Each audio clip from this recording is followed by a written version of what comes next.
So this is the second gathering for the reading group for Westminster University. It's the second section of customs, Uzbek customs. It's one of the three themes that we said that we would discuss. Uzbek customs, family according to Abdullah Qodiriy, and the concept of justice according to Abdullah Qodiriy. Keep in mind that as we go through these reading groups, I'm also developing an e-course in tandem. So if materials don't come out in what appears to be an orderly manner, it's because I'm kind of serving two gods. There's a number of people that are interested in different things with this reading group, different topics. Camille Janaka, I suspect, has more of an interest in translation. Probably everything, but there's a translation focus for some people. Some people just want to read a book and discuss. Some people want to read specific themes and discuss specific themes during these reading group sessions. And the answer is yes to all of that. But what I'm really using the reading group sessions for is to kind of assess and evaluate what's important to you all. The world history is full of white guys who come up with good ideas for other people. And I really believe in sustainable development, that unless the focus of this e-course I am developing comes from you all and what interests you all, then I'm wasting my time. Mark Reese has an idea what he wants to do, right? But that's not the whole story. This is a collaboration. So the reading group purposes for me is one, yes, to do some project-based learning, to do some exercises, but also for me, the value for me is just to be able to, one, talk to people in Uzbekistan, a country that I love. I'll never turn that down. But two, to get an idea of what's important to people. Look, for 27 years, I've heard it all about Uzbekistan. Okay, I've heard all about the Fergana Valley. I've heard all about ethnic tensions in Osh. I've heard all of this stuff, right? And it usually comes from white pundits in Washington, D.C. They take some quick trips to Tashkent, and then they claim to know the Uzbek people, okay? If you were in the early 90s, if you were a Sovietologist, your sole language was Russian. So we Central Asianists have this traditional battle with the Russianists, who at the fall apart of the Soviet Union tried to reinvent their careers as specialists in what they called the stands, a term I hate, okay? Because Kyrgyzstan's not Uzbekistan, nor Kazakhstan. Those are independent republics with their own separate identities, okay? And so I think literature teaches me more, and what you all understand of a novel you all love teaches me more about what's important to Uzbeks than anything that I'm going to hear in Washington, D.C., okay, or Moscow, or London, or Berlin, okay? So, literature has a window of understanding for me that the social sciences do not give me. In political science and economics and sociology and anthropology, literature gives me a window into the soul. And so that's just a little bit of a reminder of what I'm trying to do here, okay, is learn from you all so that I can create a meaningful e-course. So we're all kind of on a journey together. That said, when I'm done today, Abasaka is going to show me the Westminster discussion boards and learning management system so that I can start posting lesson plans online for teachers to use, but also some course-esque sort of exercises on a discussion board so that students can respond to some of these prompts. So the format, it's going to take a little bit longer today, The format from here on out is for me to talk about 20 minutes because people do want to know my views on some of these chapters. Real quick, 20 minutes, and then give some discussion prompts to students and faculty and whoever else is participating for them to discuss openly on Zoom for about another 25, 30 minutes, okay? And then we'll wrap up with some conclusions, all right? After our gathering, once I am up on the Westminster's learning management system, I'm gonna put up, today will be just some discussion prompts where students who really wanna participate, look, let me back up. I'm the old guy that gets to back up. When you learn language, you learn how to speak first, usually, right? That's the first skill in language acquisition. And there's a great saying that you should take with you for the rest of your life. You can speak and fake an education. You can speak and mimic people like a monkey or a parrot, okay? And you can hide your level of education in your speech, right? By mimicking other people, right? You can write something and you will remove all doubt how educated you are. You cannot fake your level of education in your writing, right? And so I am huge. You're not going to get Mark Reese without writing exercises or project-based learning, okay? The reason I love project-based learning is that you can talk about all your ideas all you want, but doing it is a different story, okay? I don't hide the fact that I worked for large corporations. I worked for the US government for a while. I worked at the US Naval Academy. People call me a translator, but what I really am is an operations guy. I conceive programs and I implement them in really, really difficult environments.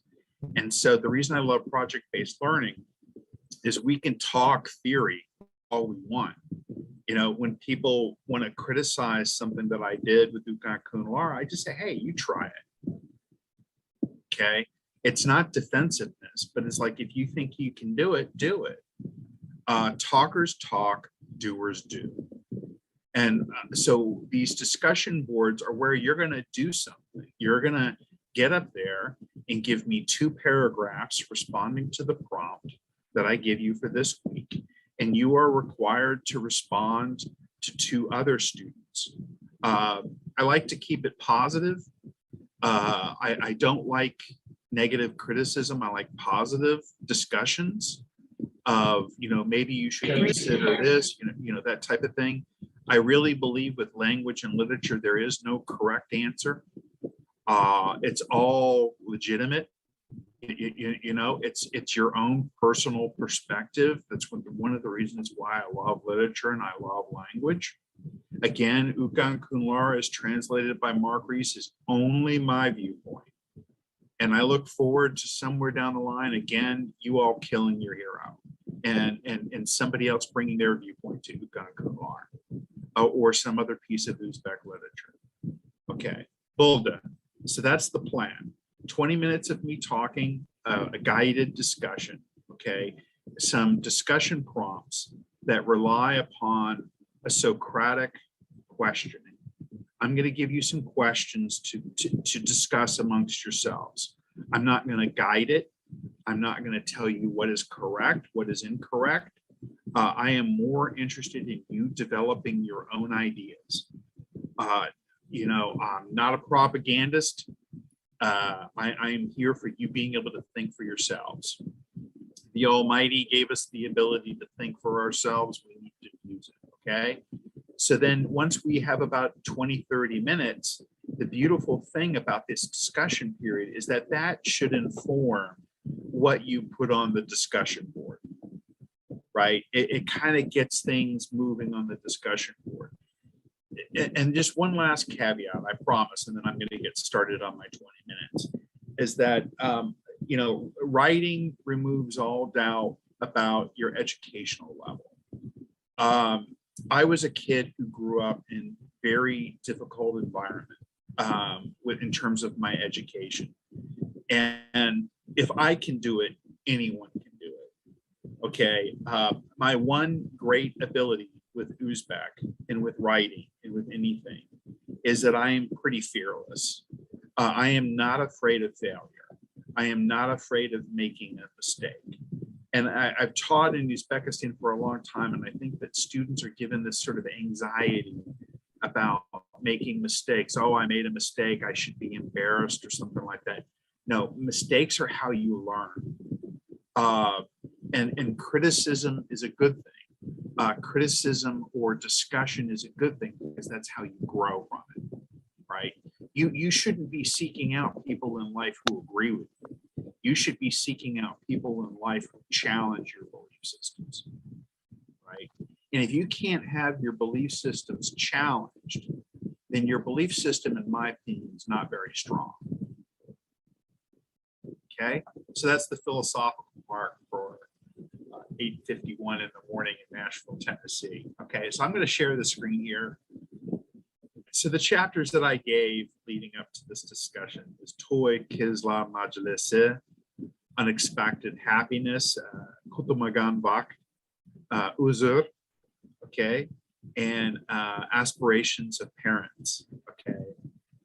I translated aspirations from Urdu, right? In that, again, Urdu could mean dream or wish, you know, but aspiration for me is what Uzbek OAM was really trying to.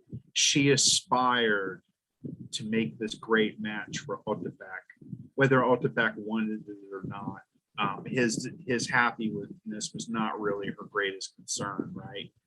So then we'll follow up with the discussion, and then you'll have the discussion board assignment just to explain again what I'm expecting from that. Okay, so here are some prompts. I'm going to go through these. Don't respond yet. I'm going to go through these, and you guys just talk about what you want to talk about. Okay. So, but these are some of the questions that I have about these chapters. You know, why this scene is a gorgeous scene. Qodiriy really proves himself to be a great writer. I've never been in, you know, Kizlar Majlisi, much to my tragedy. But he takes us into a forbidden area where 50% of the population of planet Earth is not allowed to be, right? And he takes us into this intimate moment. He evokes the Turkic Persian tradition, right? The language itself was actually pretty easy to translate because it's just gorgeous and clear, and Qodiriy loves, you know, it's clearly that he's in love with the scene and he's in love with what he's depicting. And, you know, he himself probably had never been into a Kizlar Majlis, you know, and he's just sort of imagining what that would look like. Yet among all these women who are these young ladies who are not yet married, right, there's a level of fear that Kamush is crossing a doorway into the doorway of womanhood, right? And I don't know what that's like. That must be terrifying, right? Exciting and terrifying, but in her mind, she's not getting the man that she really wanted, right? So who is this creep I'm getting ready to meet with two Yanga sitting in on, watching the proceedings, right? You know, how terrifying is that, right? So the customs that Qodiriy presents, man, I lived for 2 years in Kokon. I had no idea what he was talking about. You know, so for a Westerner or a male for that matter, okay, about 50% of the population, he's talking about this intimate world that men are not allowed. And there's all these customs and these songs that these ladies sing, right? That do they continue to do that today? You know, it was all this stuff going on in Kokand and I had no idea. you know? So what does he seem to say about these customs, right? My joke, people find this sad and amusing. I don't, but my wife and I got married at the Zax on Babur Kuchasa. Okay. And then I met her parents and her sister for dinner at Jumanji. All right.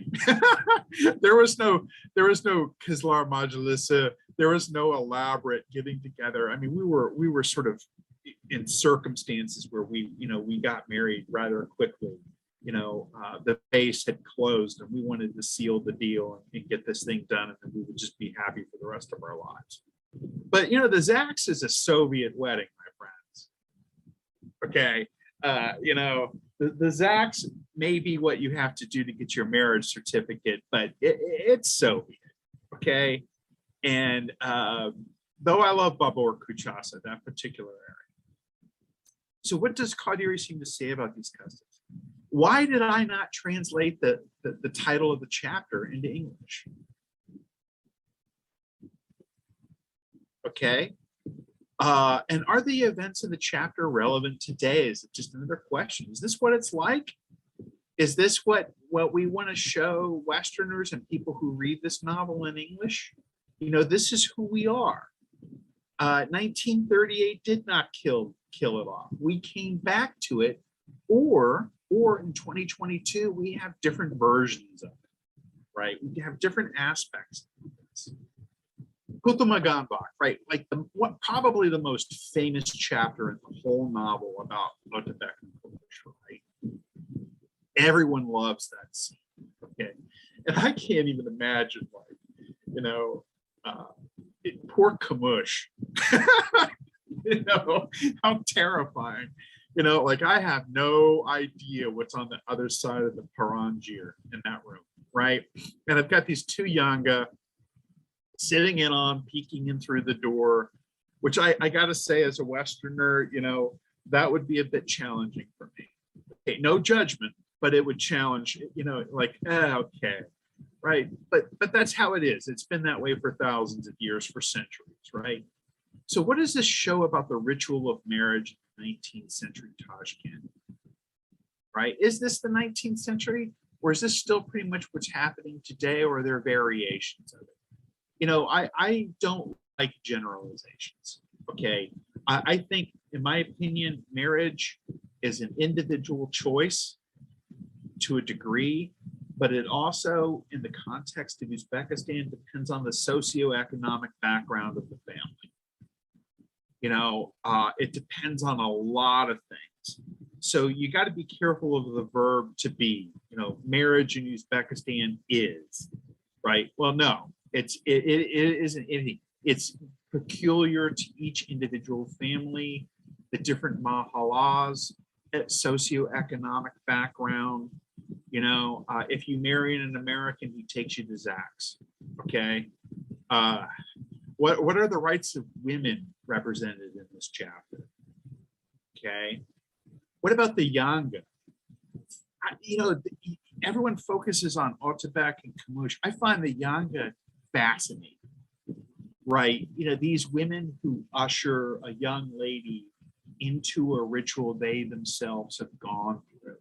It's a level of continuity, right?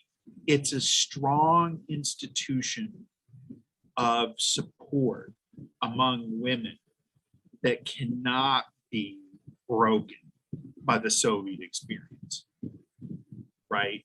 By any experience, So I actually like the institution of the Yanga, this idea of advice and experience being relayed upon, whether for good or bad, right? Maybe Qodiriy says this is for bad. All this old stuff is just tradition that's dragging down, making Turkestan backwards. But I don't get the sense of that in the chapter. I don't think he's judging. So answer the question, so what? With this chapter, you get to see all of these intimate things that an American, living in Kokand doesn't get to see. They sat me down at a table as the American. I was like a zoo. Okay, you know, here's the American. Look at who we brought to the wedding. Give them a bottle of vodka. I hate alcohol. I can't stand alcohol. You know, but if an honest man puts a piola in front of me, it's very difficult for me to say no. But it's not something I enjoy doing. You know, but you know, I used to dread weddings, honestly, because you know, back in the 90s at least, they used to say, well, we make sure that we have 2 bottles of vodka per male at every wedding. So, you know, that's not fun for me, trying to get down 2 bottles. Okay. I'll drink a Piola with an Oxagal or somebody that's, you know what I mean? But like 2 bottles, not fun. You know, do what you want to do. I'm not here to judge you, but just remember, if you invite me to your toy, I'm not at all really all that interested. I'd rather have chai. Okay. One of the most important parts of the book, in my opinion, is when Qodiriy speaks directly to you all. A guy who died in 1938 for his convictions speaks directly to the reader. Okay. I think I'd be interested to find out what your thoughts are on this passage. Does the chapter become a historical artifact?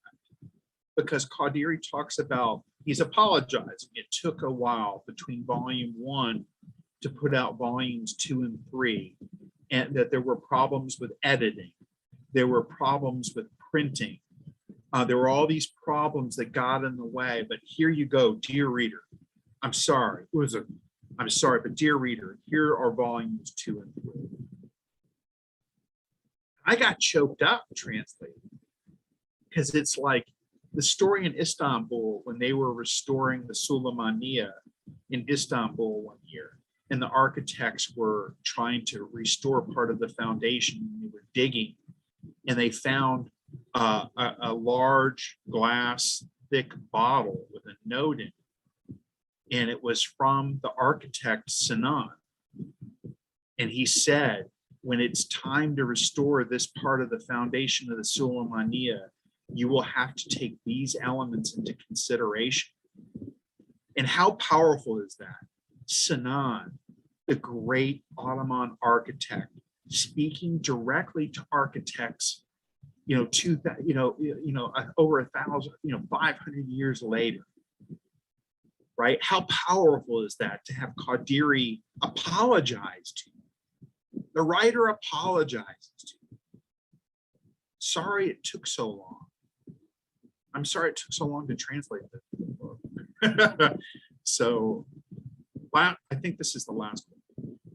Aspirations of parents. Why did I go with aspirations when it's Urzu? What are your thoughts on Uzbek Oyam and Yusufbek Haji? These are easy questions because this is all I've been talking about for 4 years. People want to talk about Uzbek Oyam.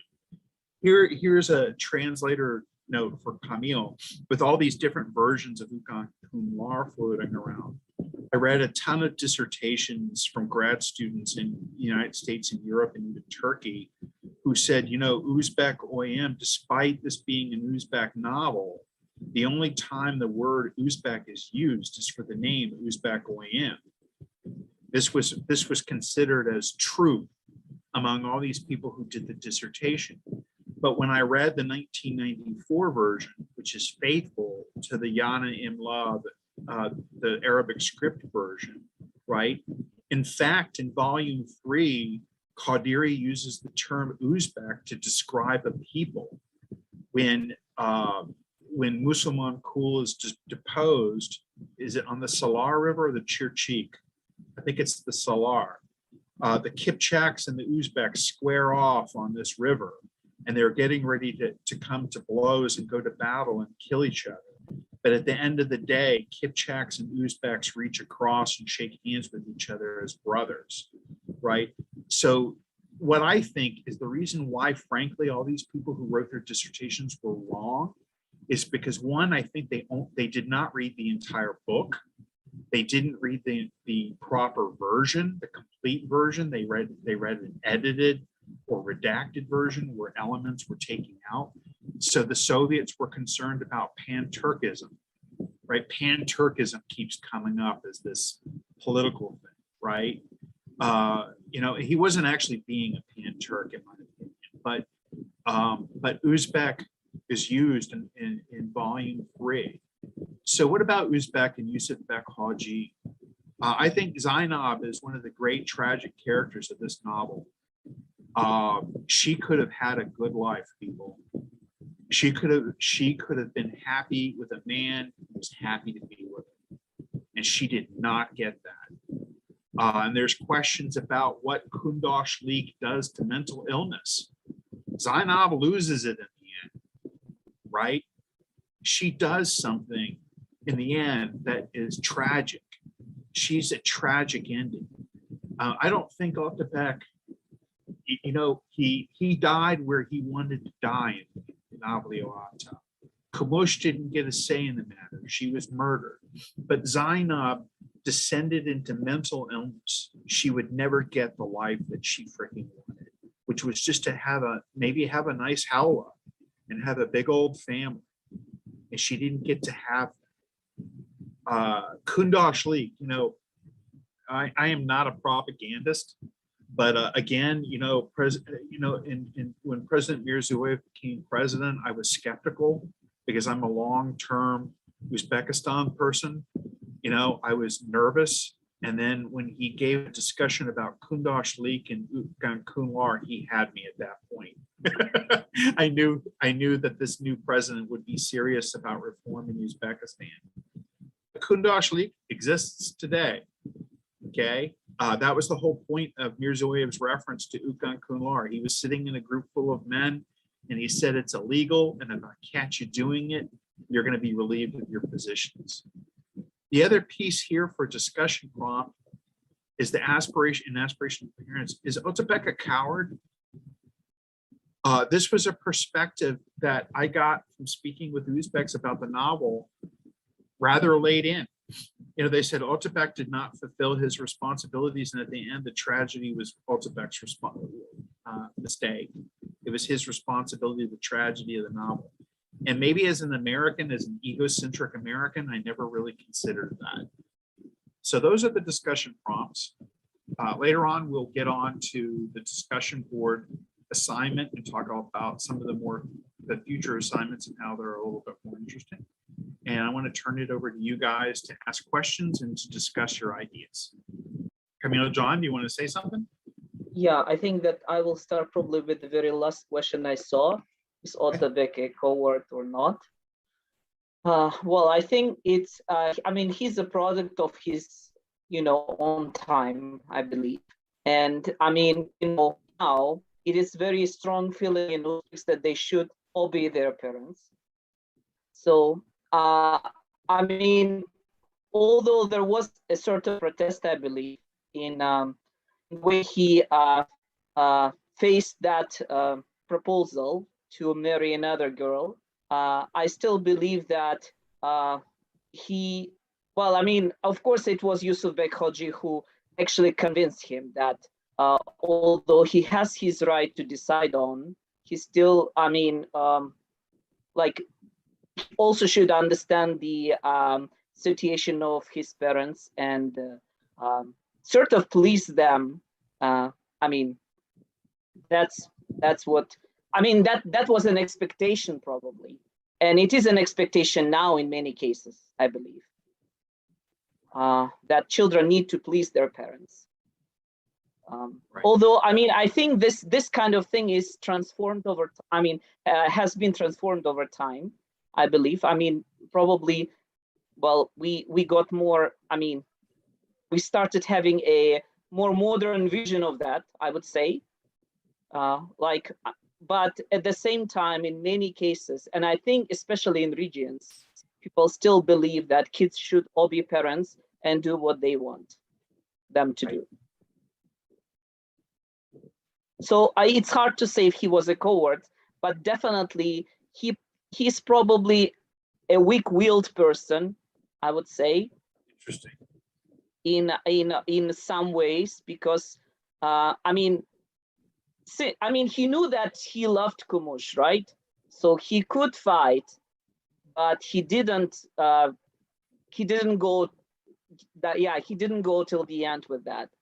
So Well, I'm interested in your thoughts then on, did Otabek legally fulfill his obligations to Zainab? yeah, well, I mean, it's yeah, I would say so, because I mean well, I mean, that's how it sounded to me when I was reading it.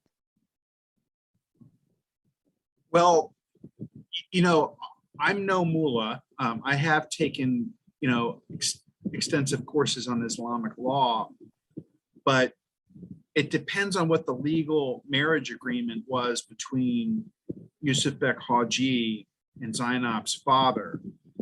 But there is an intimation. I'll find the phrase, and clearly, obviously know Uzbek better than I do. But there was a sentence where I sort of understood the inference was that Otabek didn't give Zainab any children, and that she was a Kundash Leak only, or Kundash Leak, but he was not visiting her at night. He was not fulfilling his obligations as a man. And from what I understand within the Hanafi school of law is that you should only, and this reflects in Hami Boy, by the way, is that you should only take on the number of wives that you can economically support, right? So Otabek doesn't fulfill, it's kind of Qadiriy's view, the tragedy of it, of Kundash League, in forcing people to do things that you don't want. So to put it diplomatically, you can take a horse to water, but you can't make it drink, right? So I think that that's Qadiri's view, is that, yeah, you have to listen to the parents, but parents, it's kind of the message to the parents, right? Like, do you really want to do that to your kid? Because what kind of problems will that cause you down the line with unsuccessful marriages? Will the man forced into a marriage, or the woman, I don't know, I don't want to start any drama with that, but will they go into extramarital affairs, which that's what Kundash Leak is to me. It's cheating on your wife. Okay, so if you go into extramarital affairs, or you have Kundash Leak and you have additional children, that's additional economic obligations that you have to fulfill. So it's just there. So I think you're completely right. And it's just, what's great about the novel is there's no conclusion, really, right? There's no easy answer to any of this, right? So I'm getting some chats here. Right. So that's the question of Sharia versus Orthodox. What is written within the Quran, Hadith, and what is practiced.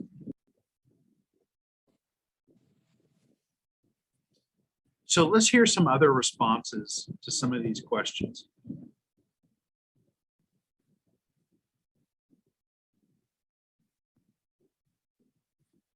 Give everyone a minute.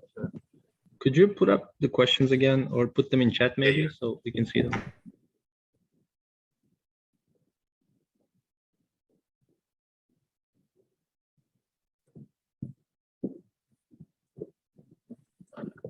Mark?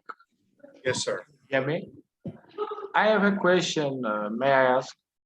Go ahead. Boss, can you enable screen sharing? 1 second. What's the question? During this translating this novel, what was it difficult to translate our tradition, Uzbek tradition? Well, the interesting thing for me, what people would consider difficult for me wasn't difficult. I had, by the time I was translating it, like seriously sitting down with a dictionary.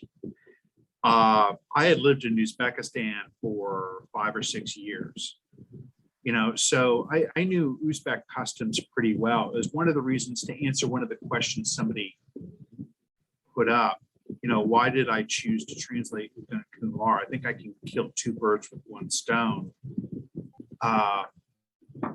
Is that, let me talk while I'm sharing this. That I think I got homesick for Uzbekistan at times. I did the translation while I was in Afghanistan. And war zones are incredibly negative places. And I think that I got serious about translating the novel, but I think I needed the novel to help me cope with working in Afghanistan. And it would bring back happier memories for me, to be perfectly honest. I've thought a lot about this over the years. Psychologically, war zones are unbelievably negative, nasty places.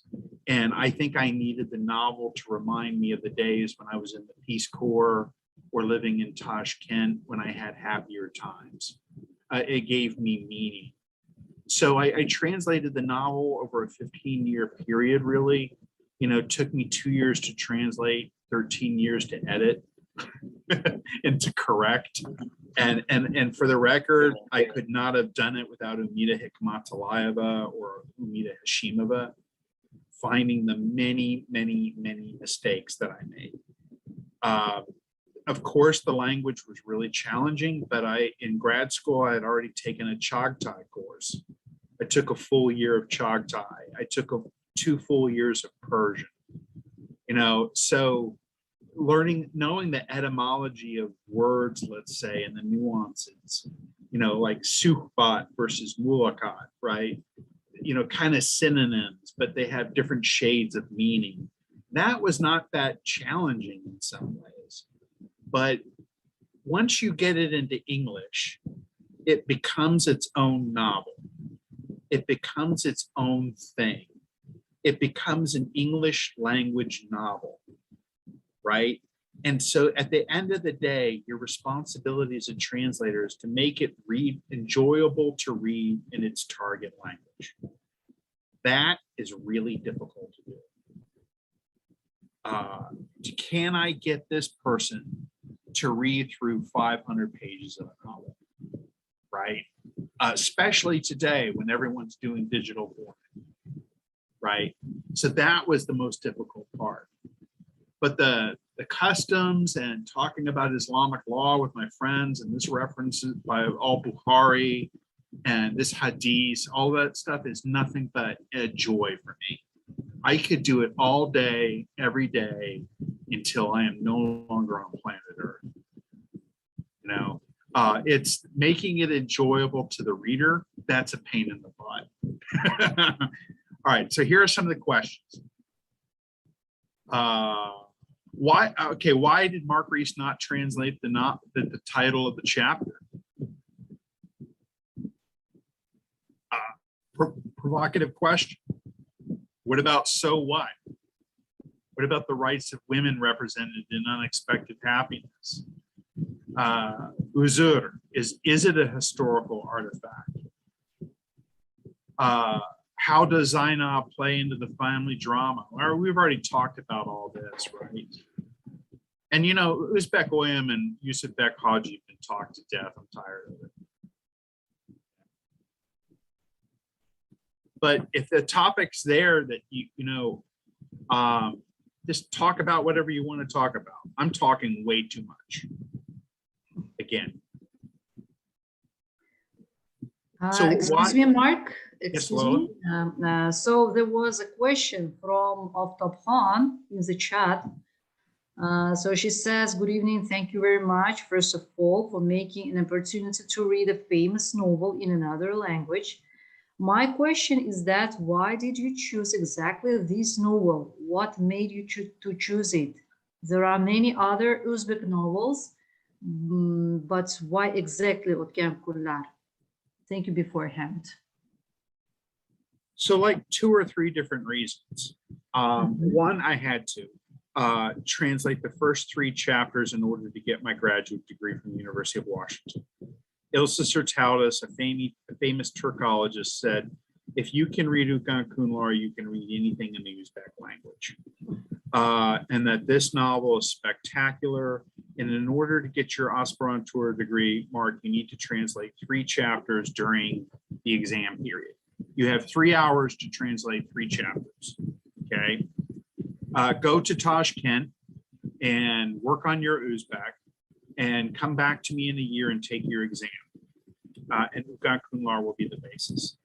And as I got to Tashkent and started to really read the book, that's really what I did in Tashkent for 2 years, is read the book. I became hooked with the story. It's a great story. It is a great story. It was, to me, I wanted to know what happened to Otabek. I wanted to know what happened to all of these people, right? The drama of Hamid Boy and Otabek, you know, Qodiriy's sense of humor. Hamid Boy in the 2nd chapter says, paraphrasing, if 100 drops of blood drip from the Kamcha, you can enjoy yourself among 100 women, right? He sets this nasty asshole up, right? Just this complete jerk, right? Horrible human being. And then finally, chapters later, Hamid Boy comes into his hawla, and there's his 2 wives who've been sitting there all day about how are we going to kill our husband. He wants a 3rd wife with Kamush, but he doesn't get it, right?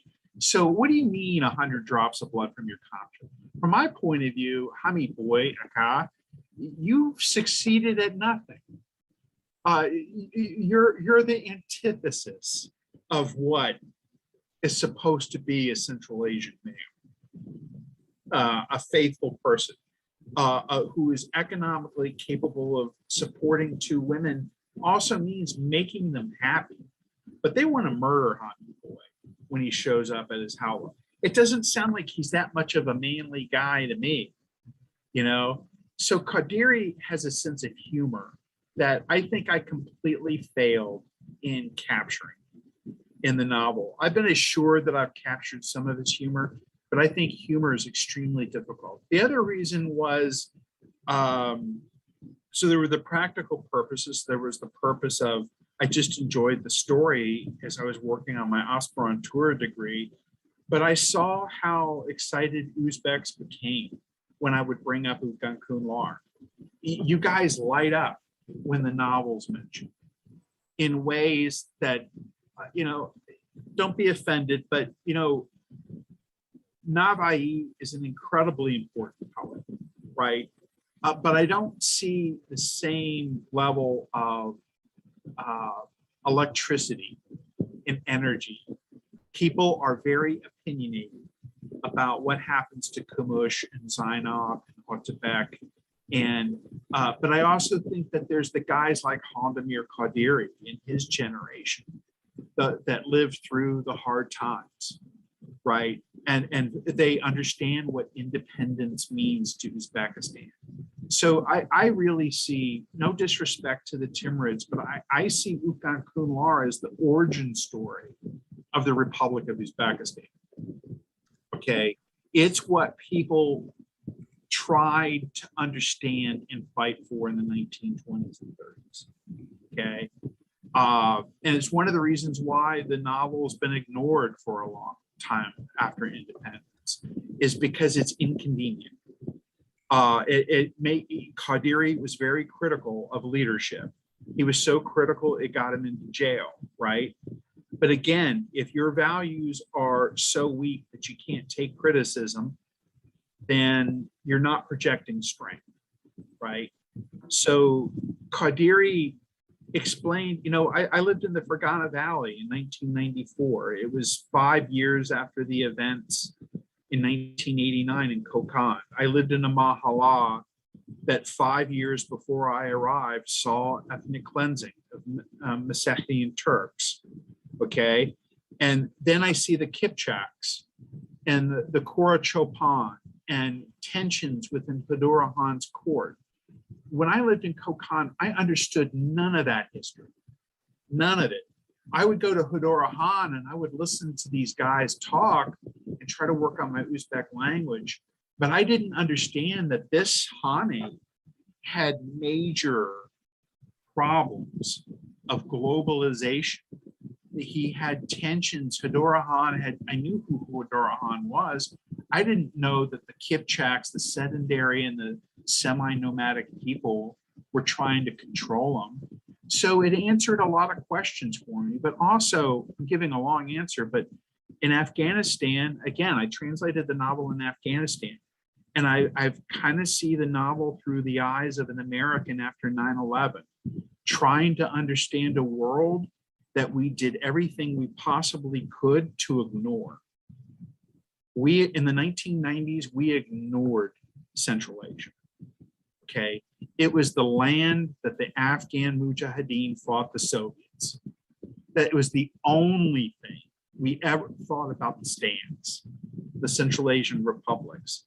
And so now 9/11 put us into a position to where we had to respond.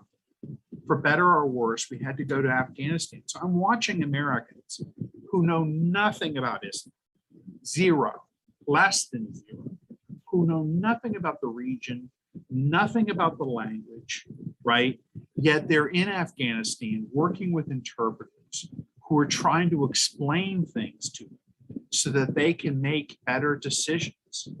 I think one of the reasons we lost in Afghanistan is that we did not understand the cultural and linguistic landscape. We struggled to, but we didn't understand it. So for me, Ukan Kunlar is a chance to bring a piece of literature to Westerners so that they can better understand a region. And I think if you're going to understand Uzbekistan, you have to start with Ukan Kunlar, in my opinion. Thank you very much, Mark. You're welcome.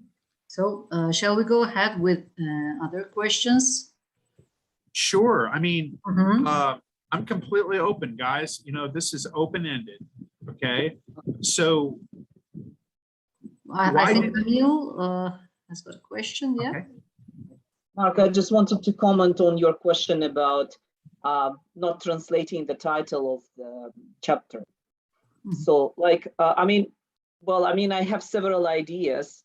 Well, I mean, first of all, probably you didn't translate because there is no Western equivalent of what you were describing what Qodiriy Bridal was shower. describing and you were translating.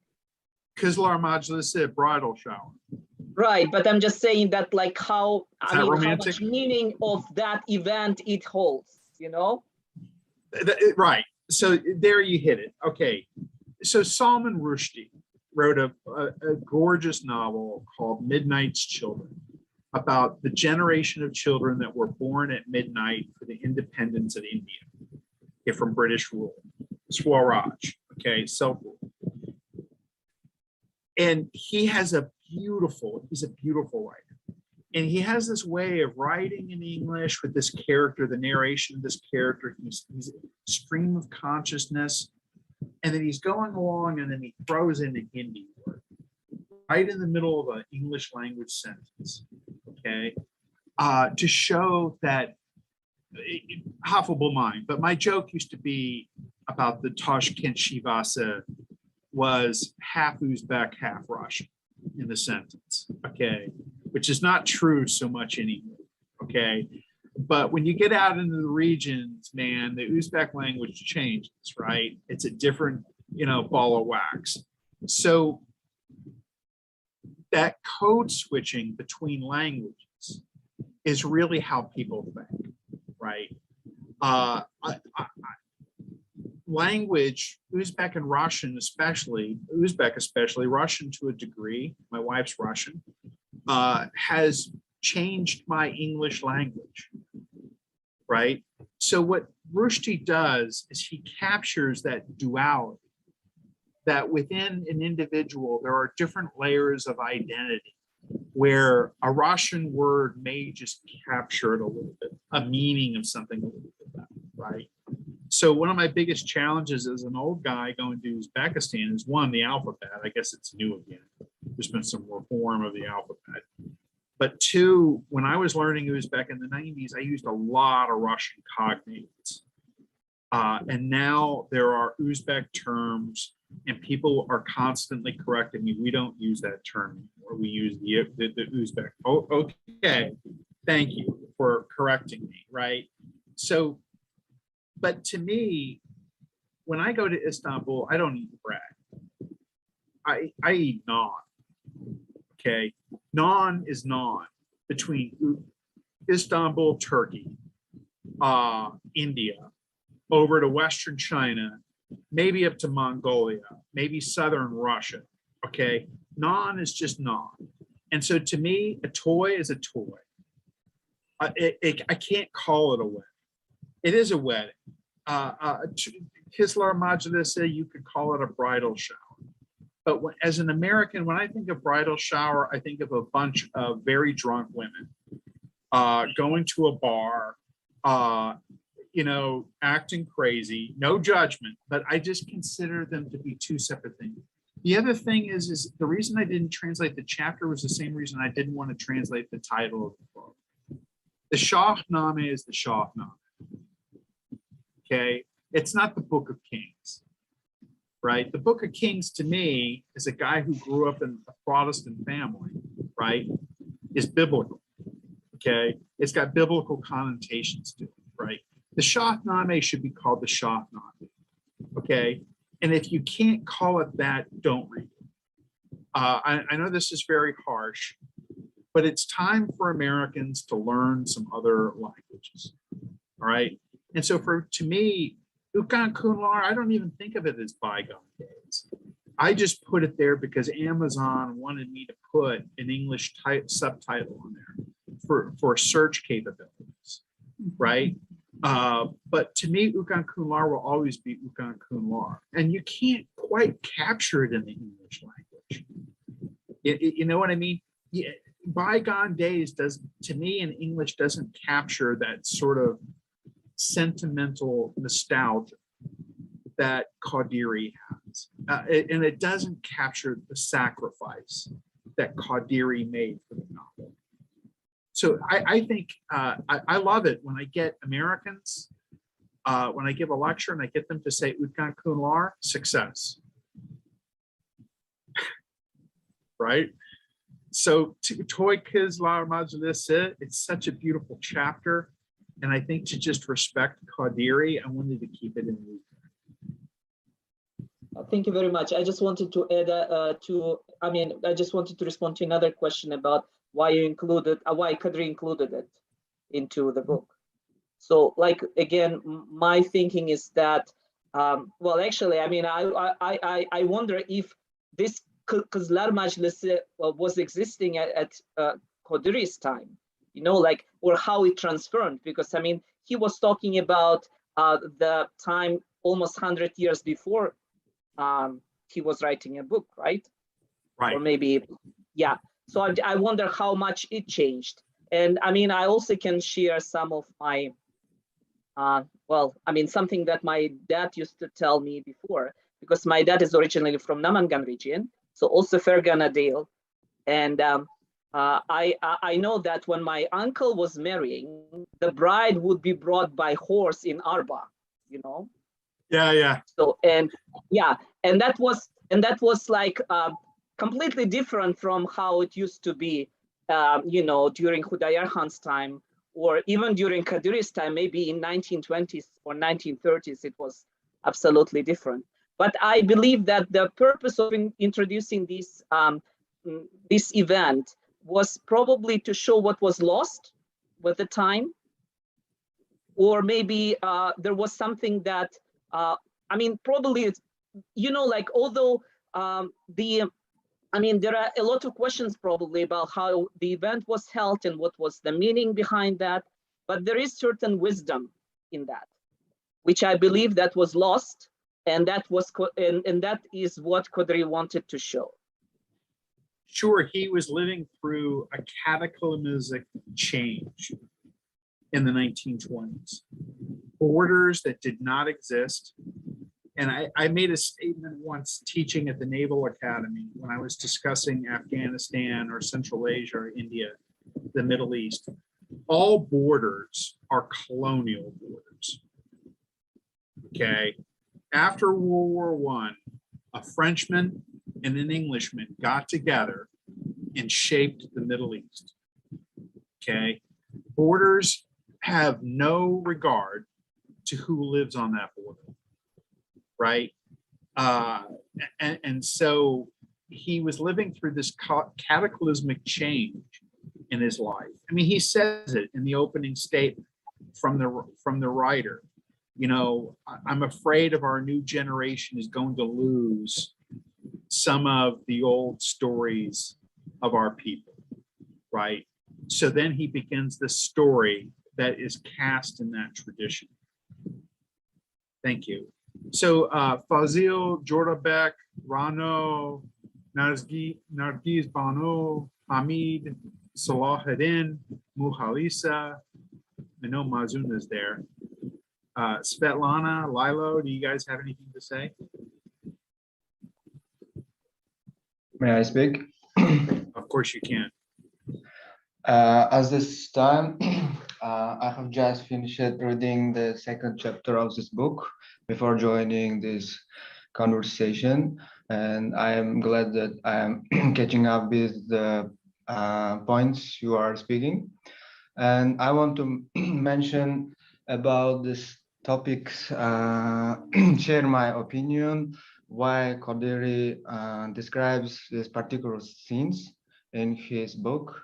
In my opinion, he wanted to show or to pass how the actual things were happening in the past to the future generation, because most of these scenes, this Kizlar Majlis and these toys are saved till this time, but a little bit more changes as we become more modern. So this things also become modern, and this in these days we can also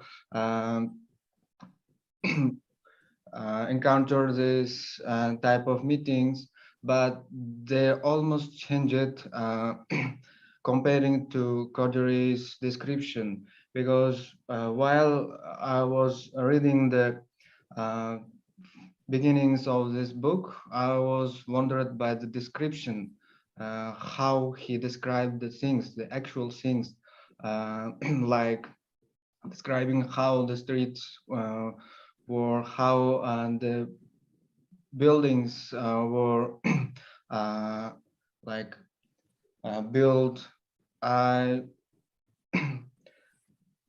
haven't read the book before like this, because no other books have this kind of description, even description of a person, how he looks like. So in my opinion, everyone, every Uzbek should read this book to understand how the past was. Well, you know, one thing that thank you for that, Fazil. One of the things I'm happy I found out a couple of weeks ago, two of the people that really supported me, just before I was trying to publish the book, I really needed to have a professional editor go through the book. I am very, very particular about typos, grammatical mistakes. I think if you have one person edit your book, you're a fool. You should have as many people look at your writing as possible. And it's one thing that I'm very thankful for my professors for at the University of Washington, really putting that in, right? So, you know, Farid Maksudi was a donor. Farid Inangambaya helped facilitate that donation so that I could pay for a professional editor. They're not cheap. Design and layout of the book to make the book beautiful, cover art, the whole 9 yards. And you know, Farid Aka is, you know, he's an Afghan Uzbek, and which is really interesting to me, you know, that this novel affected him so greatly, you know, but it's a sense of adab, of educated cultured people supporting the arts, right? And I'm trying to tie this into your point of a sense of trying to preserve the past. You know, Qodiriy is writing about the past, but he's really describing his present circumstances. And he's also trying to warn the future of what could happen to you if you don't preserve your culture and your language. And so thank you for your comments. Anyone else? Well, Khalisa, you've got a nice photo, smiling in the sunlight. Do you have anything you want to say? Excuse me, Mark. So we had conversation over 1 hour. If you Right. do not mind, yeah, maybe Yeah, we'll it's have late there. last 1 or 2 questions, and Okay. yeah, finish Thank you. the session. Yeah, thank you very much. So, is there anybody who wants to answer one of the questions Mark, presented, posted? Actually, I wanted to answer the last question. Is Mhm. Otabek covered? Well, from my Uzbek literature classes, I remember that how my teacher used to comment Otabek and symbolize him as a really good son. Like we should take a sample from him. We should follow him. And she used to always emphasize on the scene where Otabek comes to his house and his parents informs him that they did something without asking his permission. And she used to comment on that thing and say that even in that situation, the son did not say anything bad to his parents, and he used to listen their parents to the end. And even when he found out that they kind of started second marrying, he was not really angry at them. Like he tried to respect them to the fullest. And she always said that that's how the Uzbek children should be. That's how should respect their parents. And I often kind of try to think from the second side about it. Like I understood that we should take an example, we should respect our parents, but after after like entering the university, I finally understood that yes, respecting your parents is actually right, but at the same time, it cannot be like this. You cannot always agree with your parents. Like, so not being a really good, a child is not, it cannot be really good for yourself.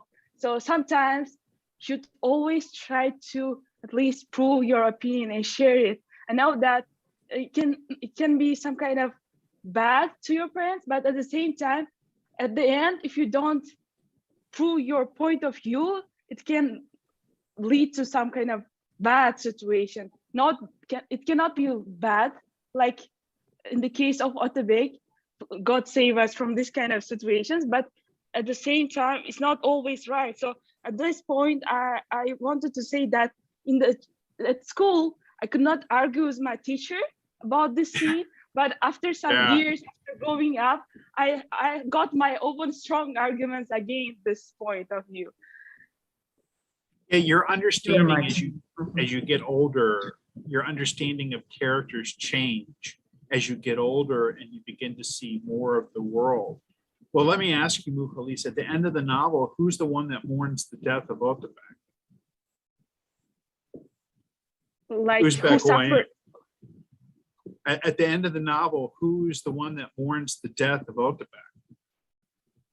Yeah, that's the parents. The parents. That's the parents. Yes. At the end of the day, Uzbek Oyam does not get what she wants. Yes. Right. That's So, definitely. you know, for me, look, you know, I lost a son a few years ago. Our first son, we lost from liver failure. We have a little boy named Michael, and our second son. And the only thing I want for Michael is for him to be happy. That's it. Bulda. I don't care what he does for a living, as long as he's happy. I make no judgments. I don't care where he goes to school, as long as he's happy. It's my responsibility to give him the best education that he possibly can have. But at the end of the day, I want him to be with someone he loves, you know, and for him to be happy. I can't say that of Uzbek Oyam. I kind of felt like Uzbek Oyam was really selfish. And at the end of the day, she paid the price for her selfishness. Yet on the other hand, if my son wants to marry someone that I know that is a danger to him, you know, I have to step in and say, listen, you want to marry a woman who's, I don't know, just got out of jail for drug trafficking. I don't know. But, you know, like you want to step in as a parent, but I ask myself, am I trying to make my son happy or am I trying to make me happy? You know, and you know, I have, as John Donne says, I have an appointment with death at some undisputed barricade.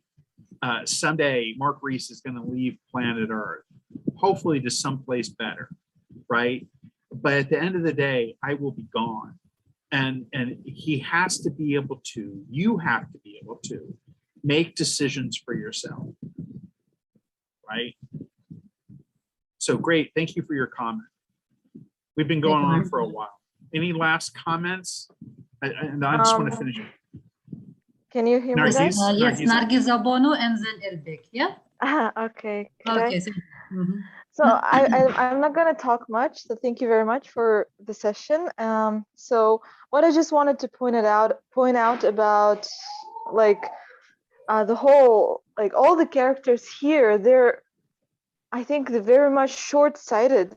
I mean, they didn't think like, what is this guy gonna do after like 10 years? I mean, what is gonna happen after he like, okay, he married, but then he'll still have the second wife to deal with. What is gonna happen, for example, when Atabek said yes to his parents, he didn't think about like the consequences and how he's gonna deal with them. Like they were actually kind of operating in a very like get it over with kind of attitude, I think. So I just wanted to, I mean, I didn't hear the word short-sightedness and like far-sightedness, so I just wanted to put that word out there. Thank you. Thank you But very much. Qodiriy is brutally critical of the Uzbek people. Okay, he is brutal when I think Bloody Clouds over Tashkent, where he says, you know, we have the religious police, but people are drinking wine, right? We have Musulmanabad, yet you have people drinking. You have people engaged in illicit activities, right?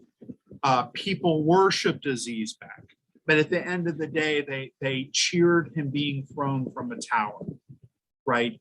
Qodiriy depicts the people, especially of Tashkent, as fickle and shallow and easily lured into sin, okay? He's very critical. So that's what I don't get with the NKVD in 1938 executing him, because I think he's as critical of his own people as he is of the Russians, right? And he levels a lot of criticisms against Turkestani society, right? People are fickle. They want now. They don't think down the line about the implications of their decisions. Like, did you think that maybe Azizbek, you know, who Hamid calls, you know, was Bachabazi, you know, that maybe this guy is not a good leader? He may win a battle against Nur Muhammad Kushbegi, but at the end of the day, you're going to put him in a sack and you're going to throw him from a tower. Okay. He revolts against Hudura Khan about taxes, the eternal political issue of 19th century Turkestan was taxes, issues over taxes. Yet Yusufbek Haji, one of my favorite scenes is when he revolts against Azizbek over wanting to raise taxes. You know, Aziz Bek revolts over taxes, and then when he decides, well, man, I'm not as wealthy as I used to be, I need some more, right? Let's raise it 7 tenge for the population after everyone's been starving in Tashkent on a blockade in order to defeat Qodiriy Khan.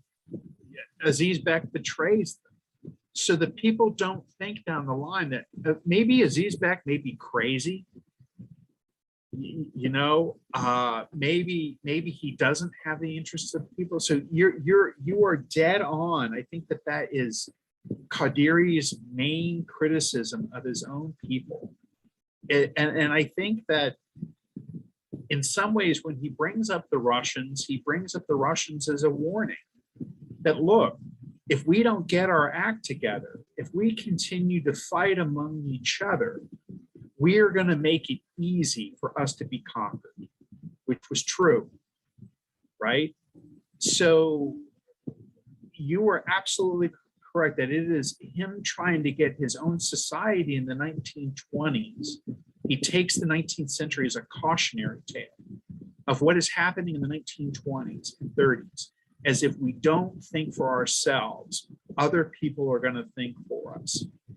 And sometimes people get angry with me in Tashkent when I say, you know, look, if you don't tell your story, someone's going to tell it for you. And let me tell you, when you let other people tell your story about who you are, you're lost. You are in trouble. So that's what I see the relevance of the novel is that for 30 years since independence is to give Uzbekistan a break.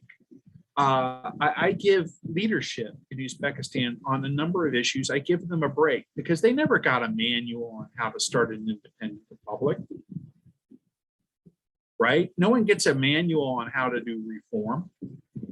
Nobody gets a manual on how to reconcile personal faith with governance or women's rights on all these difficult social issues. America has been going for more than 200 years and we are still fighting over it.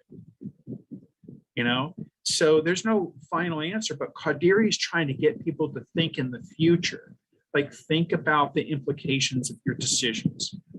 So let's conclude on that. Nargiza, you know, all of you, Fazil, Jordabek, everyone who, Bukhali Sahon, everyone who commented today, thank you very much. Honestly, as we go forward, I want to see more of that and less of me. Okay, and to try to keep this as at a 30-minute thing. Real quick, let me share the screen one more time. And also Elbek wanted to share his comments, right, Elbek? Oh, Elbek, I'm sorry. Can I step in? Sorry. Yeah, thank you. So I just wanted to answer the question about, I think there was just a moment, what does Qodiriy say about the customs? I think on a very deeply psychological level, he captures the inner kind of feelings of all the characters really well. So they're not black and white. They're not like all good or bad. You know, the decisions, because they don't have the 2020 hindsight. You know, when they're making these decisions, they don't know how in the future Atabek will end up. Yeah. So all of them are kind of, they have their own motivations apart from the big culture and tradition. So you can see that the toy, for example, everyone is happy, but Kumush is not happy. So she has her own inner kind of complexities. So he's being very kind of realistic and giving the snapshot. He's not kind of imposing anything on the characters. He's not being didactic or, you know, this is how you should live, this is how you should do. He's just kind of giving this scene. But at the same time, he is being critical because you can see that, I mean, it all kind of reflects even today. I mean, you have these issues between mothers-in-law and brides. They're very, very, like on TV, on Uzbek TV, a mother-in-law even tried to strangle one of the brides. Actually, this happened on TV. And these issues, they keep cropping up a lot.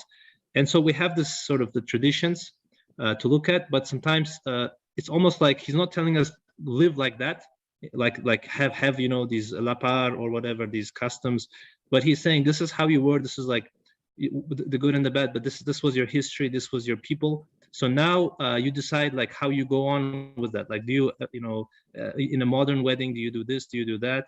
Unfortunately, there's a lot of copy paste nowadays. You just copy, like people are trying to keep up with the Joneses. You know, they try to have the same music, the same setup.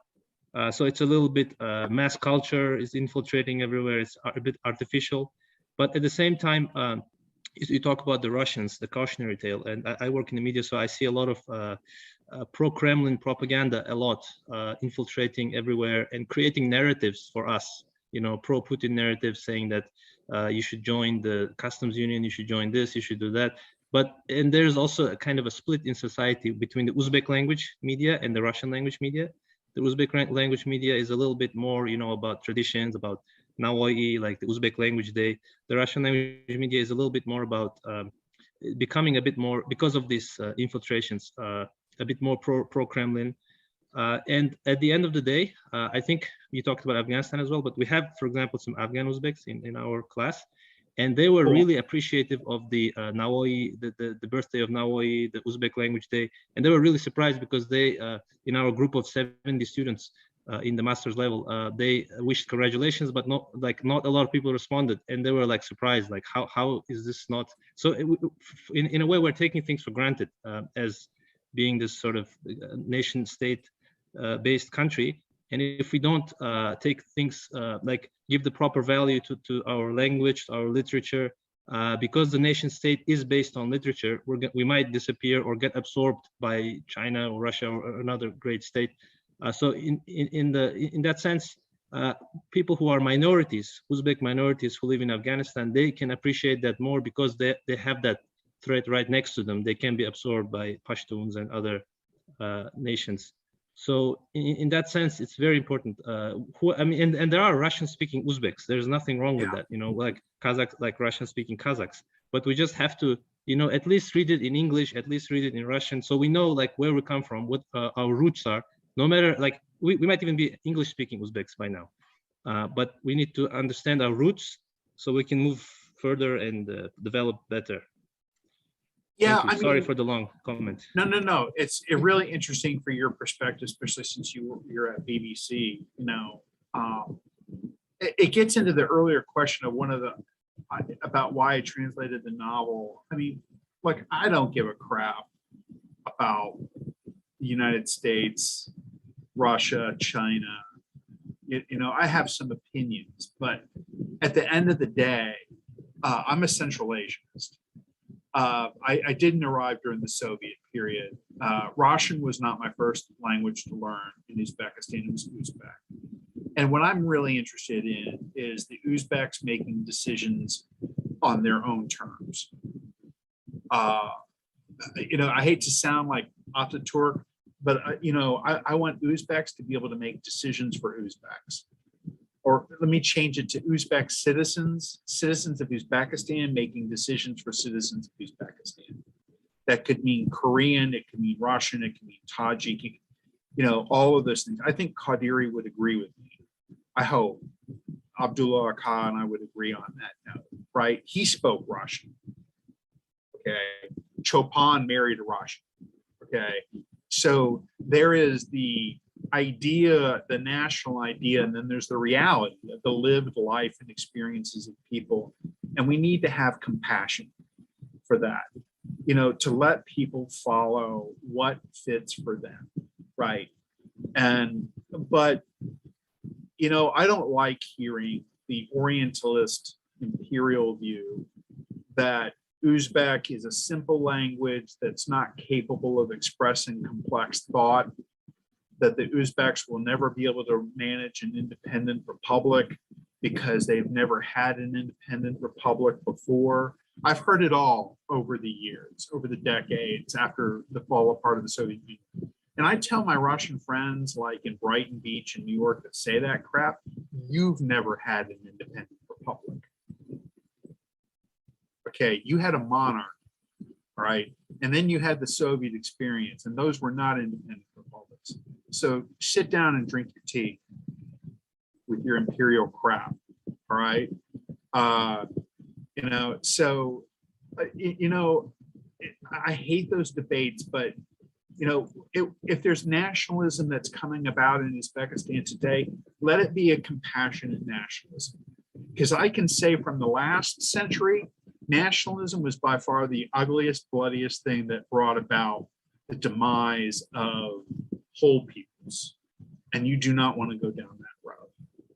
But also the Afghan Uzbek aspect of things is one of the reasons why I believe Uzbekistan is going a good path with Afghanistan, is that they deserve a leadership position at the table. Uzbekistan has skin in the game in Afghanistan. It is directly related to Uzbekistan's security, economic, and I think it's time for them to take a seat at the table and be leaders. And for the United States to step back. And you're looking at a bitter guy who I did not think things would end up the way that it did in Afghanistan. But I feel better, though, that Uzbekistan stepping forward to take more of a leadership role. So that's what I have today. Abasaka and I need to talk. I'm going to put up a lesson plan and some of the discussion prompts. I'll probably put up the PowerPoint as well. I think I lost my PowerPoint. Hold on. Can you see that? Westminster discussion board. I really hate when I mess up. So I want you all to go when we get, I get onto the discussion board. I really want writing to be a fundamental aspect of our communication, right? Again, you can speak and fool people. You can write and remove all doubt about your educational level. It will tell me a lot about what you know with the English language. And like, by the way, to be fair, I am a crappy Uzbek writer. It's terrible. Your children's children write better Uzbek than I do. Okay, so writing is usually the last skill that people pick up in the tool set. Okay, so I do want you, if you make an argument on the discussion board, I want you to cite 2 sources. So that will mean that you go out onto the internet. I do not consider Wikipedia, right? I do not consider CNN.com, Hafabulmang Elbakaka. If it's BBC.com, it had better be a really good article, okay? I want scholarly academic sources. I have no idea the British system of references. It's time for me to learn how to cite your sources in Britain, in the UK. It's time for me to learn, okay? So if you have at least 2 paragraphs backed by academic sources, okay? And then I want you to respond to 2 people who post. Keep it, I very much believe in dignity and respect. So keep it dignified, keep it respectful, keep it academic, that Westminster University would expect you to pursue, to be, right? That's what's expected of you at Westminster. So that's the discussion board. Next time, we're going to have an assignment that's based upon, I sent it to the working group, but we're going to do a PowerPoint presentations based upon a Japanese method that is really cool. It's quite a phenomenon. You get 15 slides with 15 seconds to talk for each slide. Your presentation should take no more than 5 minutes. But by the way, real quick, here's a life advice type of thing. I hate PowerPoint. And the DoD and the US government in a lot of professional circles is moving away from it. And when I worked for government, the admiral that I worked for gave me 3 slides. And if you cannot speak to your subject without a PowerPoint, you do not know your topic. Okay, and it was brutal. If a guy came in with a PowerPoint deck with 4 slides, he'd kick them out of the room. Okay, but there's this new Japanese method of presenting a PowerPoint of 15 slides in 5 minutes. That's really cool, and it really teaches you aspects of public speaking. Okay, so let me develop that lesson plan. That'll be for the next time, and I'll send you the chapters related to family, which should be really, really fun. Mm-hmm. Okay. Okay, thanks, guys. Thank you very much, dear Mark. Dear It's late there, students. Lola Hone. I know it's late. I'm sorry. You didn't fall Thank you. asleep on me. It's 9 o'clock. Yeah. Yeah, yeah, yeah. Thank you very much, Mark. All right, next week. Thank you very Thanks so much. For your See you. time. Thank you. everyone. Bye-bye. Thank you very much. Bye-bye, everyone. Actually, don't Okay, Bye-bye. goodbye.